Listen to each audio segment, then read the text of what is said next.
जय हिंद दोस्तों, और आप सभी का स्वागत है आपके अपने YouTube चैनल प्रीतम एकेडमी परिवार में। और मैं हूं दामोदर कुमार। तो दोस्तों, जैसा कि कुछ दिनों से हम लोग का ज्योग्राफी का दूसरा चैप्टर चल रहा है, यानी वन एवं वन्यजीव संसाधन जो चैप्टर है क्लास 10th की ज्योग्राफी का दूसरा चैप्टर, वो अभी चल रहा है। तो उसी का आज नेक्स्ट टॉपिक पे हम लोग बात करेंगे। यानी प्रीवियस वीडियो आप लोग नहीं देखे तो पहले उसको देख लो, ठीक है। हम लोग ने इस पीडीएफ पे, इस चैप्टर की पीडीएफ पे हम लोगों ने ये टॉपिक को देख लिया था। ये टॉपिक हम लोग लास्ट वीडियो में देखे थे, पौधे और प्राणियों के प्रकार, ठीक है। पौधे और प्राणियों के प्रकार हम लोग देख लिए थे, ठीक है। उसके बाद कितने प्रकार की जातियां होती है वो भी हम लोग देख लिए, और प्राणी कौन कौन सा जाति है, उन जातियों का हम लोग क्या किए, एक्सप्लेन भी कर लिए, और क्या किया, अच्छे से सीख भी गए।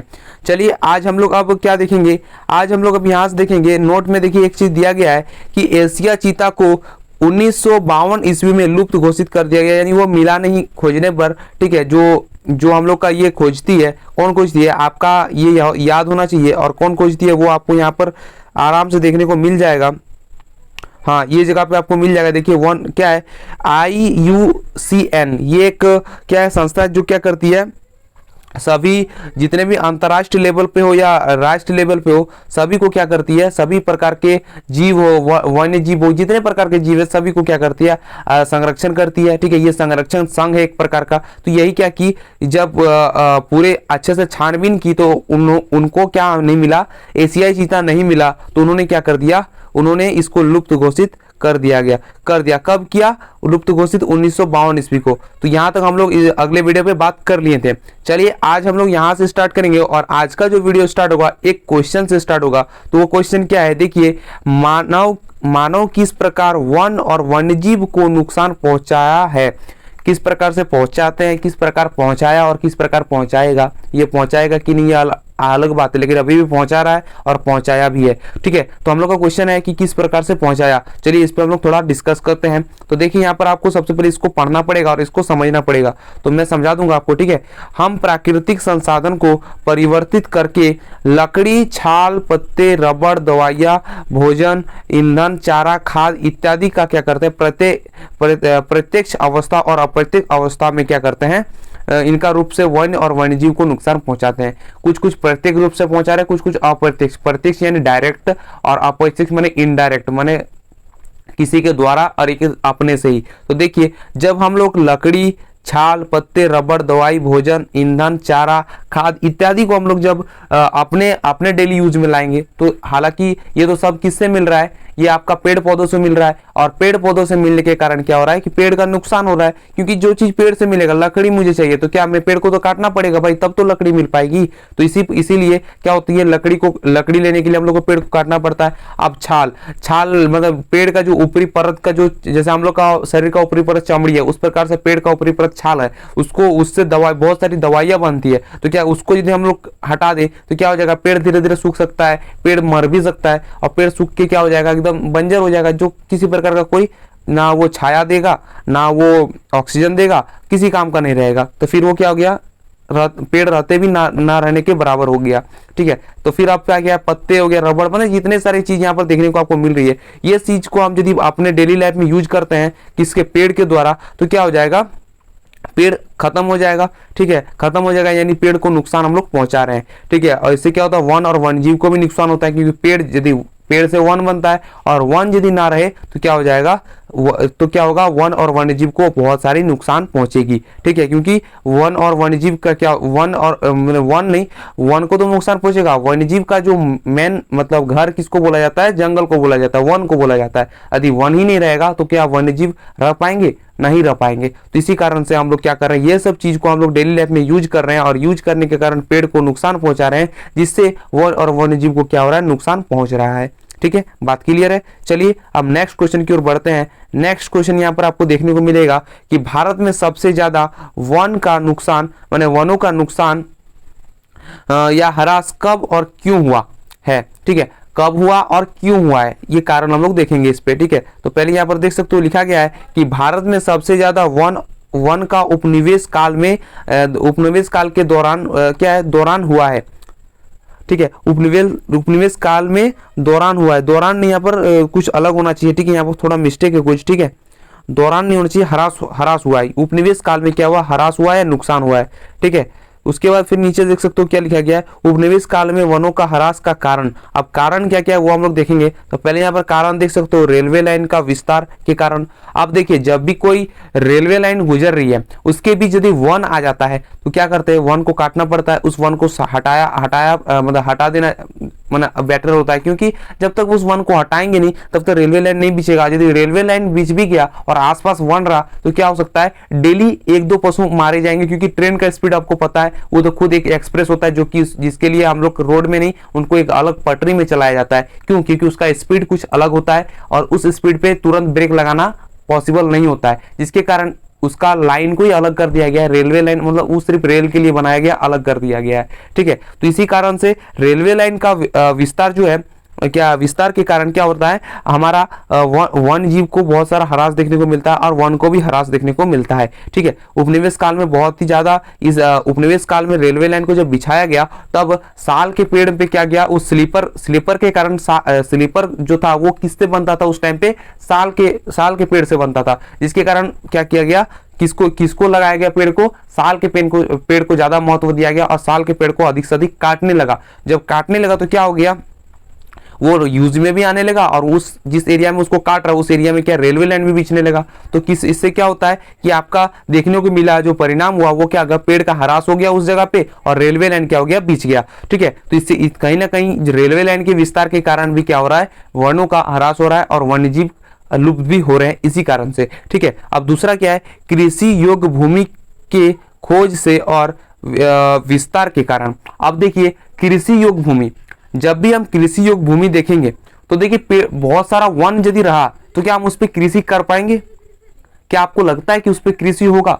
वन में कभी कृषि नहीं हो सकता, क्योंकि सूरज का प्रकाश भी आना जरूरी है और वन में सूरज का प्रकाश बहुत ही कम आता है, जिसके कारण वो सही से पेड़ उग नहीं पाते हैं। उग नहीं पाएंगे तो फिर क्या होगा, सही से आपका खेती नहीं हो पाएगा। ठीक है, तो कृषि योग्य भूमि, यदि कृषि योग्य भूमि के कारण क्या किया जाता है, पेड़ को काट दिया जाता है उस जगह से, उस जगह में यदि कृषि अच्छी होगी तो क्या होगा, पेड़ को काट दिया जाएगा और क्या धूप आएगा, उसके बाद फिर क्या हो जाएगा, वो एक उपजाऊ भूमि बन जाएगा और उपजाऊ भूमि बना तो क्या हो गया, हम लोग वहां पर खेती अच्छे से कर सकते हैं। बट खेती तो अच्छे से कर रहे हैं लेकिन उस पे एक चीज क्या हो गया कि वन का कटाई हो गया, और वन की कटाई जब हो गई तो क्या होगा, यहाँ पे भी प्राणी जीव और मतलब वन्य जीव को क्या मिला, बहुत सारा नुकसान देखने को मिला यहाँ पर। ठीक है, फिर ये भी हो गया। तीसरा पॉइंट क्या है कि पेड़ों के व्यापार के कारण। अब पेड़ों के व्यापार के कारण देखिए, पेड़ का व्यापार, हालांकि देखिए आप जिस टेबल पे खाते हैं, जिस चेयर पे बैठते हैं, कुर्सी पे, तो ये सब क्या है, लकड़ी का होता है और जनरली अभी प्लास्टिक आ गया तो, लेकिन प्लास्टिक से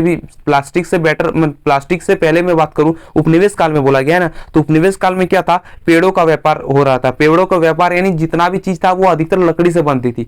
मतलब अलमारी हो गया, अलमारी भी लोहा का बनता है, बट पहले किस पे, कबर्ड, अलमारी, ये सब किसका बनता था, लकड़ी का बनता था, क्योंकि उस टाइम पे धातु का ज्यादा विस्तार नहीं था। ठीक है, इसी कारण उसके बाद क्या है, पेड़ों का व्यापार। तो आप देखिए, जैसे मैं बता दूं पेड़ों का व्यापार यहाँ पर क्यों लिखा गया, मैं बता दूं, क्योंकि देखिए जब तक आपका पेड़ नहीं मिलेगा, पेड़ नहीं मिलेगा तो लकड़ी नहीं मिलेगा, और पेड़ से लकड़ी मिला, लकड़ी मिल गया तो हम लोग क्या कर सकते हैं, तरह तरह का चीज, लकड़ी का तरह तरह का चीज बना सकते हैं। क्राफ्ट, बॉम्बो क्राफ्ट हो गया, और भी बहुत सारा क्राफ्ट को हम लोग क्या कर सकते हैं, निर्माण कर सकते हैं, बना सकते हैं। ठीक है, बहुत सारा चीज का निर्माण कर सकते हैं, बहुत सारा डिजाइन हम लोग दे सकते हैं, किस पे, लकड़ी पे। और लकड़ी कहां से प्राप्त होगा, पेड़ों से।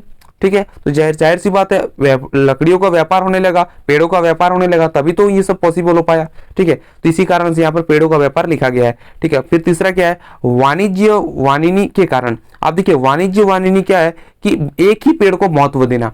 आप यदि टमाटर रोप रहे हो तो सिर्फ टमाटर ही रोपते रहोगे, तो इससे क्या हो जाता है, बहुत जितना आप एक जगह पे सिर्फ टमाटर ही रोपा जाए तो फिर आपका और जितना पेड़ है वो कहाँ उगेगा भाई, वो तो फिर उग ही नहीं पाएगा। तो इससे क्या हो जाएगा, एक प्रकार की खेती होगी तो फिर मतलब अच्छे से वनों का विकास नहीं हो पाएगा। ठीक है, जैसे मैं बता दूं, जैसे साल का पेड़, अब जब उपनिवेश काल में क्या था, रेलवे लाइन जब बिछ रहा था तो वहां पर स्लीपर के कारण, स्लीपर जो था, स्लीपर के लिए उपयोग, स्लीपर को जो निर्माण का उपयोग के लिए निर्माण जो कर रहा था स्लीपर का, उसका उपयोग के लिए किसका यूज कर रहा था, साल के पेड़ का उपयोग कर रहा था, क्योंकि साल का पेड़ लंबा और सीधा होता है और मजबूत होता है। बोला जाता है कि साल का पेड़ 100 साल तक सड़ता नहीं है। ठीक है, 100 साल तक सड़ता नहीं है। इसी कारण से क्या होता है, साल का पेड़ मजबूत होता है और वही साल का पेड़ को क्या किया गया, यहाँ पर यूज में लाया गया। तो जब साल का पेड़ को यूज में लाया गया तो साल का पेड़ लिमिटेड है भाई। जब तक अब एक एरिया में लिमिटेड होता है, जैसे 20 पेड़ हुआ, 50 पेड़ हुआ, तो क्या किया गया, 50 पेड़ को जब काटा गया तो सिर्फ अब क्या किया गया, 100 पेड़ को लगा दिया गया। किसका, सिर्फ साल के पेड़ को ही लगाया गया। तो एक प्रकार की यहाँ पर क्या हो रही है, एक प्रकार की मतलब वनों को लगाया जा रहा है, जिसके कारण कहीं ना कहीं वन्य जीव को क्या हो रही है, हरास, मतलब बहुत सारा हरास देखने को मिल रहा है वन्य जीव को, क्या, एक ही पेड़ में। अब देखिए कहीं कहीं जैसे मैं बात करूं चंदन का पेड़, तो चंदन का पेड़ में क्या होता है, अजगर सांप हो गया, बहुत सारा सांप रह सकता है। लेकिन वही मैं आम का पेड़ वहां पर लगा दूं तो ये सब जितने भी सांप है वो नहीं रहेंगे, मतलब वहां पर नहीं रह पाएंगे। ठीक है, तो इसी कारण से देखिए जब नहीं रहेगा तो वो कहीं दूसरी जगह अपना ढूंढेगा। अब दूसरी जगह ढूंढेगा तो जाहिर सी बात है इस पेड़ पे नहीं रहा तो यहाँ पर क्या हो गया, वो जो मतलब चीज यहाँ पर होना चाहिए वो चीज नहीं मिलेगा उस पेड़ पे नहीं मिलेगा। तो फिर क्या होगा, वहां से वो लुप्त हो जाएगा, उस जगह से, उस एरिया से वो लुप्त हो जाएगा, दूसरे एरिया में चल जाएगा।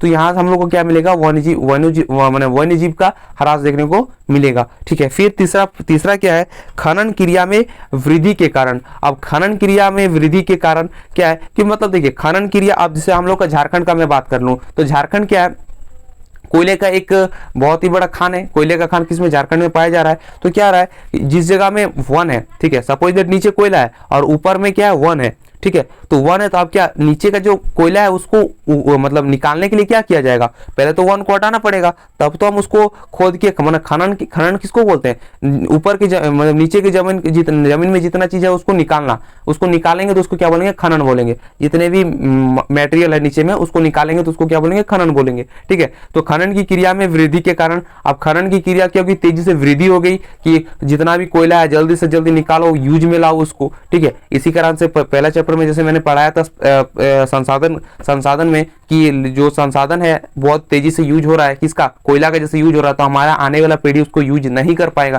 क्योंकि लिमिटेड है। लिमिटेड चीज क्या होता है, एक निश्चित समय तक होता है, जो वो निश्चित समय जब आ जाएगा वो खत्म हो जाएगा और फिर उसको बनने में लाखों करोड़ों साल लग जाएगा, जब तक हमारा 10-15 पीढ़ी क्या हो जाएगा, खत्म हो जाएगा। ठीक है, तो इसी कारण से क्या है सभी चीज को लिमिट से यूज करना चाहिए। ठीक है, लेकिन चलिए खैर उस चैप्टर में जो था, अब मैं इस चैप्टर का बात करूं तो खनन क्रिया में वृद्धि के कारण जो हो रहा है क्या हो रहा है, पेड़ को हटाना, नीचे का मटेरियल निकालने के लिए उस जगह यदि वन है उसको हटाना पड़ेगा, और जब वन को हटाएंगे तो फिर क्या हो जाएगा, वहां पर भी जितना भी वन्य जीव नहीं रह पाएंगे, और नहीं रह पाएंगे तो फिर यहाँ पर भी प्राणियों को क्या देखने को मिला, ह्रास देखने को मिला, बहुत सारा नुकसान देखने को मिला। ठीक है, चलिए अब मैं थोड़ा और बारीकी से उदाहरण के साथ मैं समझा देता हूं। देखिए यहाँ पर एक उदाहरण जैसे में नोट में दिया गया है कि स्वतंत्रता प्राप्ति के बाद वन संसाधन में ह्रास में कृषि का फैलाव विस्तार महत्वपूर्ण कारण क्या है, कारकों में से एक है। अब कृषि का फैलाव, कृषि अधिक होने लगा, किसमें, स्वतंत्रता प्राप्ति के बाद कृषि क्या हुआ, अधिकतर होने लगा। और कृषि जब अधिकतर होगा तो क्या हुआ, वन को हटा दिया गया और क्या कृषि करने लगा उस क्षेत्र में, जिस क्षेत्र में वन था, तो क्या हो जाएगा, यहाँ पर भी ह्रास देखने को मिल रहा है। फिर क्या है, भारत में वन सर्वेक्षण के अनुसार, वन सर्वेक्षण क्या है, भारत में वन सर्वेक्षण के अनुसार 1951 माने 1951 और 1980 यानी 1980 के बीच लगभग 26,200 वर्ग किलोमीटर यानी 26,200 वर्ग किलोमीटर यानी वर्ग क्या मतलब किलोमीटर स्क्वायर, ठीक है, वर्ग किलोमीटर वन क्षेत्र कृषि भूमि में परिवर्तित किया गया। अब किस में परिवर्तित कर दिया गया, देखिए यहाँ पर बहुत ही बड़ा नोट पॉइंट है कि 1951 से और 1980 के बीच में लगभग 26,200 वर्ग किलोमीटर वन क्षेत्र को कृषि क्षेत्र में क्या कर दिया गया, परिवर्तित कर दिया गया। जहां पर वन था कितना किलोमीटर, 26,200 किलोमीटर वन था, उसको हटा के क्या कर दिया गया, कृषि क्षेत्र में परिवर्तित कर दिया गया। और जब 26,200 वर्ग किलोमीटर, समझ रहे हो कितनी बड़ी एरिया होती है, उस एरिया का वन को हटा दिया गया तो क्या यहाँ पर जितने भी पशु पक्षी थे वो क्या हो गए, मर गए, अधिकतर तो मर गए, जितने बचे थे वो किसी और जगह शिफ्ट हो गए। तो यहाँ पर क्या मिला देखने को, यहाँ पर जो जिस एरिया में ये वन था उस एरिया का जितना भी पशु पक्षी था वो वहां पर नुकसान बहुत सारा देखने को मिल रहा है। ठीक है, फिर क्या है, अधिक जनजातीय क्षेत्रों विशेष क्या है, क्षेत्रों विशेषकर पूर्वोत्तर और मध्य भारत में स्थानांतरित खेती, झूम खेती के चलते वन की कटाई की गई। झूम खेती पता नहीं किसको बोलते हैं, जब किसी एक क्षेत्र में क्या होता है, एक ही प्रकार की कृषि की जाती है और उसको क्या बोलेंगे, झूम खेती बोलेंगे। ठीक है, के चलते वनों की कटाई की गई है। यह वनों का क्या है, निम्नीकरण हुआ है। ये इस वनों का क्या है, निम्नीकरण हुआ है। ठीक है, फिर क्या, अब नीचे थोड़ा आके हम लोग इसके कारण को समझते हैं कि वन निम्नीकरण का कारक क्या क्या है। ठीक है, जैसे कि ऊपर जो हम 6 पॉइंट पढ़े, 6 पॉइंट क्या क्या पढ़े, ये पॉइंट को पढ़े, तो इसका बेस्ट उदाहरण क्या होगा। जैसे मैंने आपको समझा दिया, तो समझाने वाला वे में तो आप वहां पर नहीं लिख पाओगे ना, एसएसटी है मानता हूं, लेकिन समझाने वाला वे में यदि आप लिख देते हो तो फिर अलग हो जाएगी। तो थोड़ा तो बुक का लैंग्वेज यूज करना पड़ेगा। आप भले अपने भाषा से लिखो, लेकिन अपना भाषा उपयोग करते हुए बुक का लैंग्वेज को तो डालना पड़ेगा ना। तो इसी कारण से यहाँ पर वो उदाहरण दे दिया गया है। तो इस उदाहरण क्या क्या है, इस उदाहरण को हम थोड़ा समझते हैं। देखिए,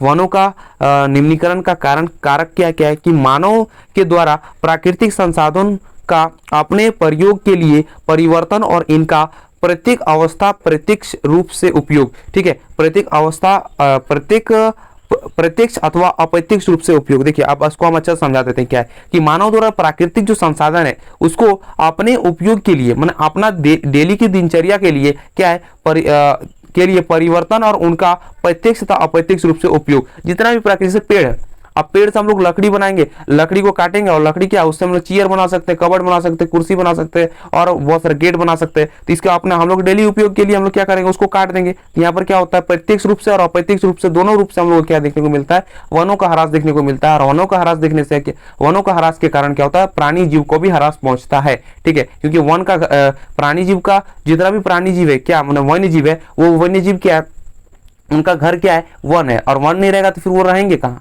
वो तो नहीं रह पाएंगे ना। जैसे आपके जिस घर में रहते हो उस बिल्डिंग को ही गिरा दिया जाए तो फिर आप रहोगे कहाँ, आप तो ऐसे नहीं रह पाओगे ना। इतना धूप है, इतना पानी, सर्दी, हर तरह का मौसम यहाँ पर देखने को मिलता है हम लोग के भारत में। तो क्या होता है, यहाँ पर आदमी जी नहीं पाएगा। जितना भी वो जीवित प्राणी है वो सभी कंडीशन में तभी रह पाएंगे जब उनका घर होगा निश्चित, एक अच्छा एरिया होगा, तभी वो क्या कर सकता है, उस अनुकूल परिस्थिति में जी पाएगा।